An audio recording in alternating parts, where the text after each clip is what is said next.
Kabar mengejutkan dan penuh harapan datang dari ibu kota Mesir, Kairo. Setelah bertahun-tahun persaingan politik yang mendalam, faksi-faksi politik utama Palestina, termasuk rival abadi Hamas dan Fatah, menyatakan sepakat untuk satu hal krusial. Pengelolaan jalur Gaza pasca perang akan diserahkan kepada sebuah komite teknokrat independen. Kesepakatan ini, yang lahir dari pertemuan di Kairo, menandai langkah besar menuju potensi persatuan nasional Palestina. Siapakah teknokrat independen ini? Apa tugas utama mereka dalam mengelola Gaza yang hancur? Dan bagaimana kesepakatan ini akan memengaruhi upaya untuk menghidupkan kembali Organisasi Pembebasan Palestina, PLO? Dalam 20 menit ke depan, kita akan bedah terobosan politik yang berpotensi mengubah wajah pemerintahan Palestina di masa depan.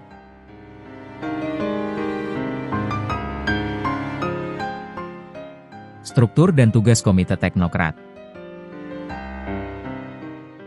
Kesepakatan ini dicapai dalam pertemuan di Kairo yang melibatkan faksi-faksi utama, termasuk Hamas, Fatah, Jihad Islam, dan Front Populer Demokratik untuk Pembebasan Palestina. Menurut pernyataan bersama yang dipublikasikan di situs web Hamas, komite ini akan bersifat sementara dan susunan terdiri atas para teknokrat independen. Ini menyiratkan bahwa komite akan diisi oleh para profesional, bukan politisi yang terikat faksi. Tugas komite ini akan mengelola urusan kehidupan dan layanan dasar di jalur Gaza. Kerjasama, mereka akan bekerja sama dengan saudara-saudara Arab dan lembaga-lembaga internasional untuk memulihkan layanan yang runtuh. Kesepakatan ini memberikan jalan keluar bagi Hamas, yang sebelumnya telah menegaskan tidak ingin memerintah Gaza pasca perang, sekaligus memuaskan pihak yang menginginkan pemerintahan Gaza bebas dari pengaruh langsung Hamas dan Fatah.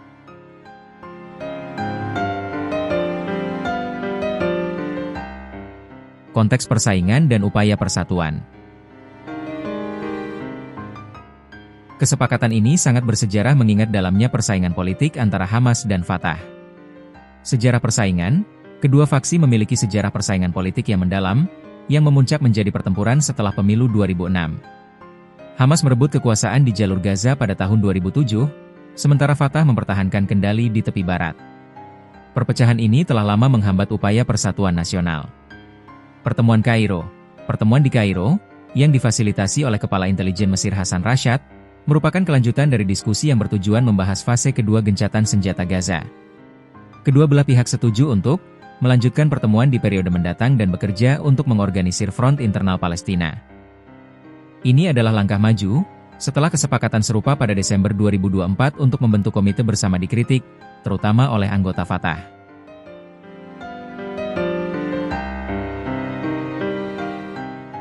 Tujuan strategis, menghidupkan kembali PLO. Tujuan jangka panjang dari kesepakatan ini jauh lebih ambisius daripada sekadar mengelola layanan di Gaza.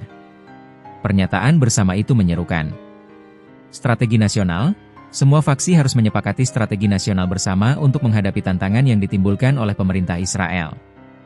Revitalisasi PLO, menghidupkan kembali Organisasi Pembebasan Palestina, PLO, sebagai satu-satunya perwakilan sah rakyat Palestina. Ini adalah kunci politiknya. Hamas bukanlah bagian dari PLO, yang saat ini didominasi oleh Fatah. Dengan menyatukan front internal, faksi-faksi ini berharap dapat memberikan legitimasi politik yang lebih besar kepada Palestina di panggung internasional, sebuah langkah yang sangat penting di tengah desakan Israel untuk mencaplok tepi barat. Perundingan ini, yang melibatkan faksi-faksi penting PLO seperti Jihad Islam, Front Demokratik, dan Front Populer, menunjukkan adanya kemauan kolektif untuk membangun platform politik yang lebih inklusif dan kuat. Kesepakatan teknokrat independen untuk mengelola Gaza adalah terobosan historis yang menunjukkan bahwa faksi-faksi Palestina mampu mencapai kompromi demi kepentingan bangsa mereka. Namun, tantangan krusial masih membayangi. Masalah pelucutan senjata. Meskipun Hamas setuju menyerahkan pengelolaan sipil Gaza, kelompok tersebut secara tegas menolak desakan untuk melucuti senjata para petempurnya. Isu ini tetap menjadi batu sandungan terbesar, terutama bagi Israel dan AS, yang menuntut Gaza tidak lagi menjadi ancaman militer. Implementasi. Pertanyaannya, mampukah faksi-faksi yang bermusuhan ini benar-benar memberikan kekuasaan kepada teknokrat independen, ataukah komite ini hanya akan menjadi boneka politik?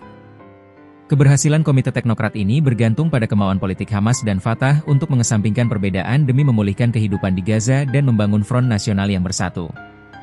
Ini adalah secercah harapan di tengah reruntuhan.